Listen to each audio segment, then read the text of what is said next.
Welcome to the Borealis experience. I'm your host Aurora, and today I want to talk about men. Let's just keep it simple. I'm going to talk about men and why do we need men? Masculine energy, feminine energy, roles that we play in our lives, role models that we have and look up to. It seems like the behavior between men and women in heterosexual relationships has shifted over the last couple of years, and not for the better. I feel that a lot of women feel overwhelmed and frustrated, and a lot of men feel useless and lost. Not all, of course, but what I want to talk about today is the relationships that keep failing, the conversation that go into very aggressive, nasty directions. And the only thing I feel I can do about it, to change it, is to talk about what I experienced, what I observe, and then see and feel if others can relate or feel it's in alignment with their thoughts and values as well. I feel as a woman nowadays, I want to be in control, in charge. I want to know what's going on at all times. And it tires me out.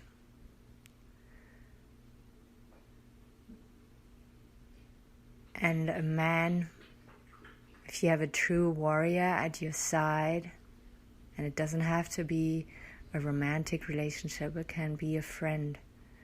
If you allow that masculine energy into your life, I feel that deep sense of being safe and protected. And the masculine energy is also very soothing when we start listening to it and start surrender to life and not wanting to control everything at all times. What I observed and experienced is that guys have a very sensitive antenna, let's say, for timing. When it comes to relationships, they know exactly what is good when. Of course, provided that he has gone through his stuff and lives in the present and not in the past anymore and struggling with pain and resentment from the past. When he's allowed to be his true self and this man is in your presence, then there's that feeling of protectiveness and warmth and kindness and wanting to serve you. But you also have to allow it.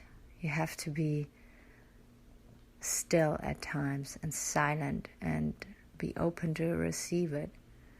You have to do your work before you enter a relationship or a friendship with a guy. And a little disclaimer here, I'm only talking about heterosexual relationships because I have no experience with same-sex relationships. And the friends I have that are in same-sex relationships, they seem to have different struggles, but not as severe of struggles than what I can see between men and women.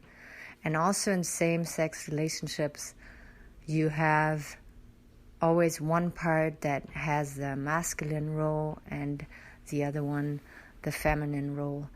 And it doesn't matter with which body parts you have been born. So just to say that from the beginning here. So when I talk about masculine and feminine energy, it doesn't mean that you have a penis or a vagina necessarily. And I just talk from my experience when I was in heterosexual relationships. So when we allow the man to guide us and to be curious about what he can show us and open us up to, then it can spark energy inside of us that it's very hard to reach and experience when you are by yourself. And for guys, it must be pretty similar too, when you have a woman next to you who is in tune with her body, with herself, who can go with her mood swings without beating herself up, then she also can open you up to a completely new world.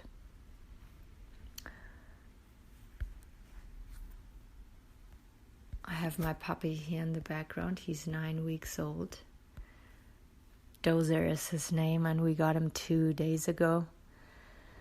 And my 10-year-old pit bull lady that I introduced already, and she's very nasty with other dogs. And ever since we introduced this little male puppy into her life, she is totally relaxed and doesn't feel the need to be as alert and controlling as she used to be when she was by herself. And this is what inspired me to do this episode today, because this little male guy here, dog, I will post a picture of him too, is bringing a lot of peace into her life. And it's beautiful to observe, because she's a very jealous dog, and she's always been in charge of protecting the chickens here and protecting us people here. And now she has a companion who can share the load with her, and it's very, very special to watch. So just a little side note to this episode now. This is also a reason why I sound a little exhausted today. Because I didn't get much sleep, because that puppy is keeping me awake at night. And it's a beautiful, beautiful experience. But just to explain why my voice is a little lower than usual. So if you take that in, what I just offered you, maybe observe your thoughts, your reactions. Maybe you totally disagree with me. Maybe it gets you really fired up and you just want to send me a message right away because you think it's bullshit and we can't survive without man and we don't need man. Please don't hold back and let's talk about it. Let's have that conversation, because I feel this is exactly the conversation that it is missing out there. We need men. We need masculine energy if we live in our feminine energy. And the masculine energy needs the feminine energy just as much. And if we can work together, if we can flow together, this planet can be so beautiful and peaceful, and we can build things and get things done. But until there's these walls and resentment about the past in between us, it will be very hard for both sides. And I think it's beautiful to see in the media and pretty much everywhere you go that more and more women claim powerful positions in society, and a lot of those women I look up to and I'm really proud with. On the other side, I also see women that still live in resentment and really bring a very toxic side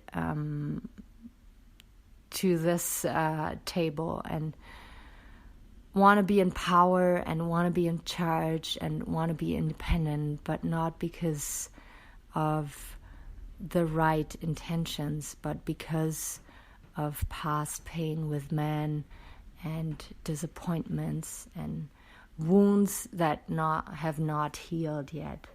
And those women are seriously harming society, especially if they're raising young boys and at a young age trying to suffocate and suppress their masculine traits that are beautiful. When you look at a little boy, and again, it can be a little girl that lives more in her masculine energy. They are energetic, they are curious, they destroy and build and fight and want to cuddle, and this is all good, except if you are overwhelmed with that intense energy that enters your life and maybe penetrates your energy. Masculine energy is penetrating, and the feminine energy is kind of swirling around and embedding the energy of the masculine. So to all women out there who feel that they're still struggling with their past and their wounds, and that became aware of it and are working on that, I can just say huge respect, because I've been there on that journey, and it took me quite some time to be at peace with men again. And for all women out there who enjoy their life and give themselves pleasure and receive pleasure from their partner, and can live in tune with nature and don't feel threatened by the energetic energy of a man, also chapeau. And to all the men out there who went through pain and disappointment but are still open to this conversation, I want to say I want to post so much more about this topic, because I feel this is what we need to build a stronger society and to feel healthy and good under our skin. So you were listening to the Borealis experience today. I hope my voice was not too tired. I hope I didn't come across as too esoteric. If you have questions, shoot me a message. This was not the last episode about this topic. As you can hear, I'm definitely not a feminist. And I will be out there soon again. Take good care of yourself. Bye-bye.